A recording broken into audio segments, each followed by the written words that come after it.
Hey guys, welcome to my studio. So today we are doing a full painting, but before that, I have something very exciting to review and show you guys. So the awesome people at KraftGeek sent me their Inspire easel stand, and I'm really excited about this because I've kind of wanted an easel for a while now because we use them all the time in art school, and it's just so much nicer on your back to use an easel rather than have your painting flat on the table with you bending over at a 90-degree angle in order to actually see what you're doing. Unfortunately, because of my setup, it's hard for me to get large objects completely in frame, so I did my best, but it is a little bit zoomed in, so please bear with me with that. So quickly unboxing it, it's very well packed with styrofoam, and this little piece of styrofoam that I realized too late was actually attached to the top of the box, which I thought was pretty smart, so I guess it can't get jostled around. And then it has a quick start guide as well as a more detailed instruction manual, which wasn't really that necessary because it's really not that difficult to figure out. But they were super nice and let me actually choose the color of the easel. It comes in a few colors. I went with the oak color because I really like how the oak looks.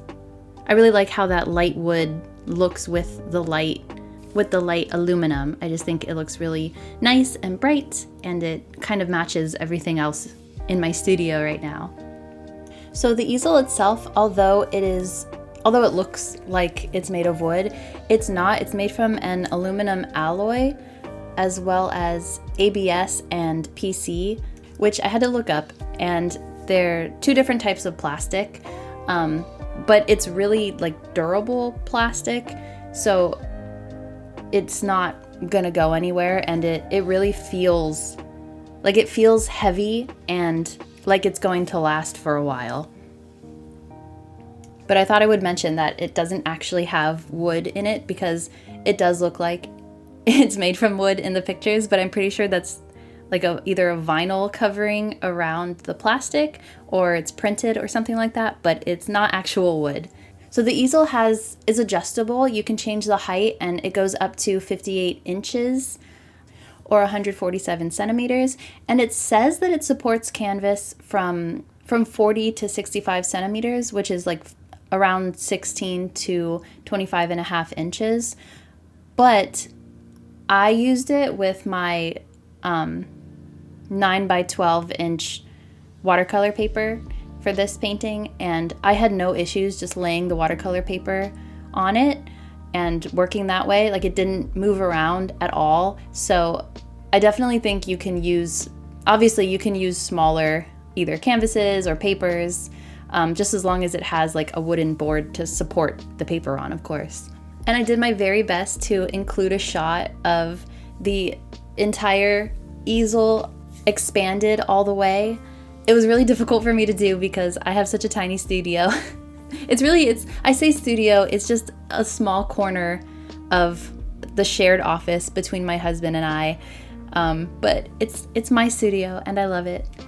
But anyway, so it gets pretty tall, and I used one of my bigger canvas boards just as a demo. But the painting that I'm using right now is only 9 by 12 inches. So to get into the painting, I am painting my version of Joan of Arc. It didn't necessarily start out. It started off with a sketch of an angel looking really sad because I've just been really into angels lately. But then it kind of evolved where I gave her some plate armor, so she turned into a knight. And when I think of angels and knights, naturally I think of Joan of Arc. Is that just me? Anyone else? So I actually transferred this a different way than I usually do.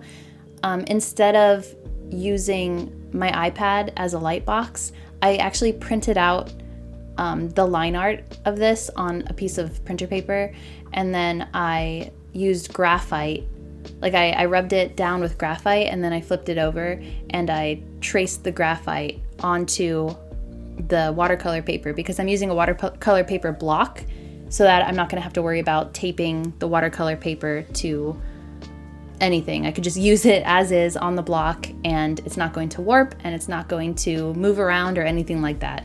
So it was very convenient. Once I transferred everything with graphite, I then erased the graphite so that it was like super light, and went over it with a bunch of different colors of colored pencils because I wanted a very colorful piece. Like I pretty much wanted to use all the colors of the rainbow in this piece. And I didn't want it to look muddy, so I used the colored pencil line art to give me kind of a guide of where I should place the different colors, and it ended up being really handy. So if you want to do something more complex with a bunch of different colors, I could recommend using that method and kind of using your line art as a guide, because it is really helpful. Doing this first layer of watercolor took a really long time, because even though I did have my colored pencils as a guide, which I didn't fully follow, like you can see the wings at the top, I went with mostly blue and purplish pink, even though the line art has like some other colors in it. I don't know, I wanted to do that. I didn't have much rhyme or reason between where I placed the colors. There's a little bit, like you'll see later on, the plate armor is mostly blues and purples, her hair is mostly like yellow and blue and green, and the wings are rainbow. They're a bunch of colors. But doing this initial laydown of color took a very long time, because I was trying really hard not to make anything blend too much, because my whole goal for this piece was to avoid things looking muddy, because that's been a problem with me when I do watercolors. I tend to do too many layers, and like maybe I'll go too dark too quickly, and then I'll try to fix it by putting colors over top of it, and it'll just end up looking really muddy. So I wanted to avoid that with this piece, and I think I succeeded, so I'm very proud of myself. Lately I've been watching Chris Hong's art videos on YouTube. She is incredible. If you like cute clowns, not creepy clowns, and really whimsical, like colorful pieces of art, I think that you should follow her. Her art is amazing, and I'm really considering buying her brush set, because it looks really nice, and it looks like the types of brushes that I would use. But she talks a lot about avoiding muddiness, and there was a video that I watched recently of hers where she was talking about how she is trying to only do a few layers of watercolor rather than layer after layer after layer, in order to avoid her pieces getting muddy. So that's what I tried implementing here, and I think it was really helpful, and it's kind of like something in my brain clicked after watching that, and I feel like I gained a slightly deeper understanding of how to use watercolors thanks to watching her videos specifically. So yeah, definitely recommend her videos. She has a really good way of explaining her art process that I just cannot. Like she just goes so in depth and is very good at just describing what she's feeling, what she's thinking, and the exact reason why she does what she does. Because this painting is on the easel, obviously it's sitting upright. I freaked out a little bit in the beginning because I was using too much water and the water started dripping down where I didn't want it to drip. So this was also a good exercise in not using too much water and basically water control in general. It was a really good exercise, a good challenge, and I just learned a lot with this piece in general between water control, color control, and layering. And I think the piece isn't perfect. A friend of mine gave me the feedback that it's a bit difficult to see the shapes in the final piece because of the brightness, and I 100% agree. It's a little bit difficult to see. I'm not going to go back in and try to change anything though, because I think it's good to let pieces be finished, even if you're not 100% happy with them, because you learned from that piece. it really depends on what your goals are, but personally, I consider myself to be in a deep traditional art learning phase where I'm trying to paint as much as I possibly can and try out different techniques and use all the colors, just really work on blending and lighting, and obviously trying to make things not look muddy. And I've accepted that not every piece that I make is going to look perfect. In fact, I don't think any of them are going to look perfect, and I'm trying really hard not to overwork them. Sometimes I will go in digitally and change things up that way. I recently had to do that with a painting that I posted on the communities tab of my OC Caran. I was not very happy with the finished traditional painting, so I scanned it in and I ended up changing a lot digitally, and it turned into kind of an amalgamation of gouache and digital paint, and I really love how that turned out. So I'm not always going to follow my rule of let your art be finished even if you're not happy with it, but I think for this one I'm going to, because I'm happy enough with it, if that makes sense. I'm happy enough to call it finished and to have learned what I learned from it. And I still think that it looks really pretty, so I'm not too upset with how it turned out.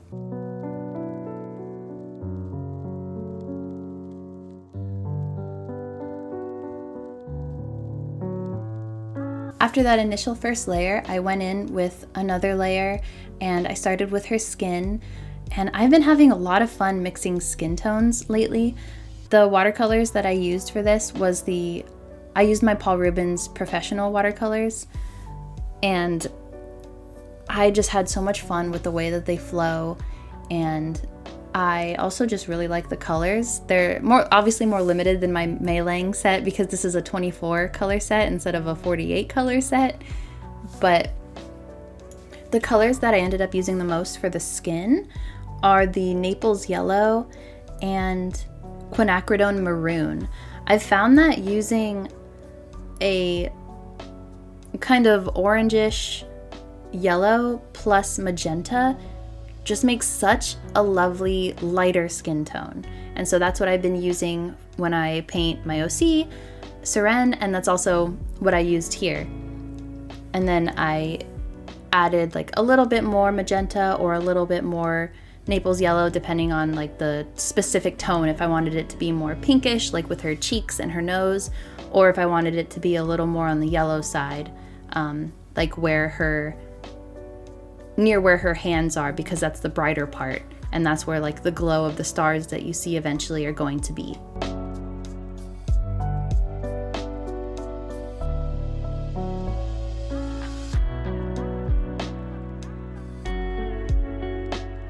As I went in with the second layer on everything, I spent a lot of time thinking about how I wanted the light to hit everything, as well as where I wanted to have the colors mix versus where I wanted the colors to kind of stand out on their own.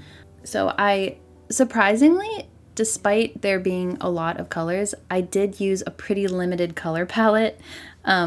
I used mostly phthalo blue with a little bit of Berlin blue for a more moody type periwinkle-ish blue, and I did that in her eyes as well as in certain parts of her plate armor. And then for the brighter purple parts, I have a really nice violet here, but this is another thing that Chris Hong talks about, and as soon as she said it, I was like, wow, she's so right. But for some reason, it's really hard finding nice purples, because even when something looks like a good purple on paper, you might try to paint with it and then realize you're having trouble making it look as bright as you wanted it to look, or it's just not looking right next to the other colors. But I found that using the phthalo blue with quinacridone maroon gave me really nice purple that I could either choose to have more on the violet side or more on the magenta side, depending on what I wanted, where I wanted it to lay. So that's mostly what I did with those.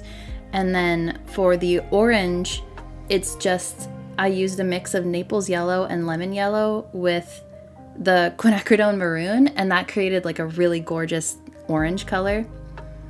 And then for the green, I didn't use green at all. I just mixed lemon yellow with phthalo blue, and it made a super duper gorgeous green. So it was pretty simple mixing these colors.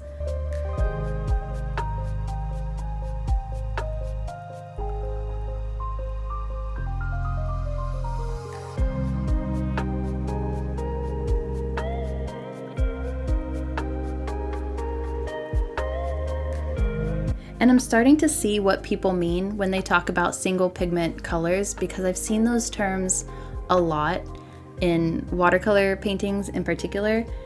And I kind of get what they mean now, because most of the colors that I used have only one single pigment instead of multiple. The Naples yellow has 3. I'm looking at my pigment, my swatch sheet right now.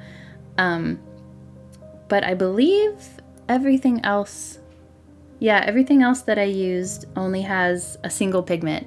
And that makes sense, because the more pigments that a paint has, the more colors are in it. And the more colors you mix with each other, the muddier the potential for that mixed color has to be. So by just using single pigments, you're going to get a much cleaner color. And that was a big thing for me for this painting, was getting as clean of colors as I could. And yeah, I think it worked out. Another thing that I really worked on for this painting was water control. And what I mean by that is you mix the watercolor dry pans with water, and then that's what activates it. But depending on how much water you use, it's either going to be a darker color or a lighter color. So something that I did was went on the darker side of the color and added just a little bit to the paper, and then quickly wet my brush and went back in so that I could blend out that color. And it gave me some really nice spots of that darker, more concentrated pigment, and then kind of feathered it out. And I really like how that feathered out color looks. I did that mostly on her arms, and then I did it a bit on the plate armor and for the big wing that's in the foreground. And I think it's nice because I still got that nice watercolor texture, but the colors blended together really nicely as well.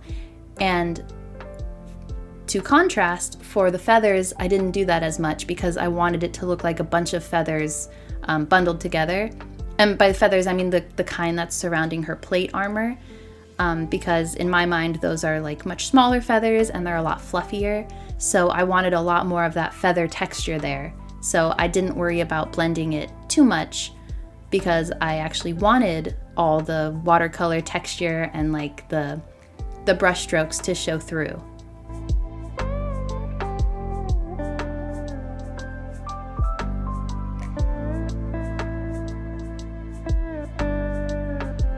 I didn't want to use any colored pencil aside from the initial line art in this piece, because I didn't want to add that colored pencil texture. I wanted it to stay with the watercolor texture and seeing the texture of the paper shine through, because I used obviously very transparent watercolors for this painting, and I really love how they looked. But I went in, so instead of going in with colored pencils to darken some lines and some specific areas, as well as add a little bit more detail like the glowing stars, I just used a higher pigmentation of the watercolors. And I used the same colors that I used for painting the rest of it. I just, like I said, did a higher pigmentation, and then I used my really tiny liner brush and just, highlighted some areas, darkened some areas. And finally, I went in with white gouache, and that's the only gouache that I used, and that was just to add some clouds to the bottom. I wanted some like wispy clouds to the bottom as well as the top corner, and some other small areas to brighten the image even more. And this may be where I lost some of the shapes, is when I added the clouds, but I like the way it looks, and that's just what I saw in my head and in the initial sketch, and I didn't really want to deviate from it, so that's what I did. The stars that she's holding, I still don't have a clear vision of what they're supposed to be. They could be maybe civilizations and she's watching them from the heavens, or they could be, I don't know, or they could be spirits, whatever you want. I just thought it would be pretty to have glowing stars in her hands. That's really all there is to it. And before I finish talking and let you watch the rest of it, I just want to give my final thoughts on the easel. I think it's great. The biggest thing that I was concerned about was whether the easel was going to move around on my desk, because it's not advertised as a desk easel or anything like that, but it didn't move an inch or even a centimeter. It didn't move at all, basically. And I could be as rough with it as I wanted. I even like rested my whole hand on the watercolor block, and it was great. It feels really sturdy. It's heavy, but not like cumbersome, and it folds down and is pretty easy to store. So yeah, I have no issues with it whatsoever. I would recommend it if you're looking for an easel and you're not too worried about budget. But thank you again for sending me the easel, KraftGeek. I'm sorry this video took so long to get out. But thank you again. I will have a link below for the easel if you're interested. And I also have a coupon code for you guys for 15% off. So that code will be in the description. Thank you so much for watching. Let me know what you think of this art piece, and let me know your thoughts on watercolors and if you've been working with them or what medium you like to work with. I would love to chat. Yeah, so thank you again for watching, and I'll see you in the next one. Bye!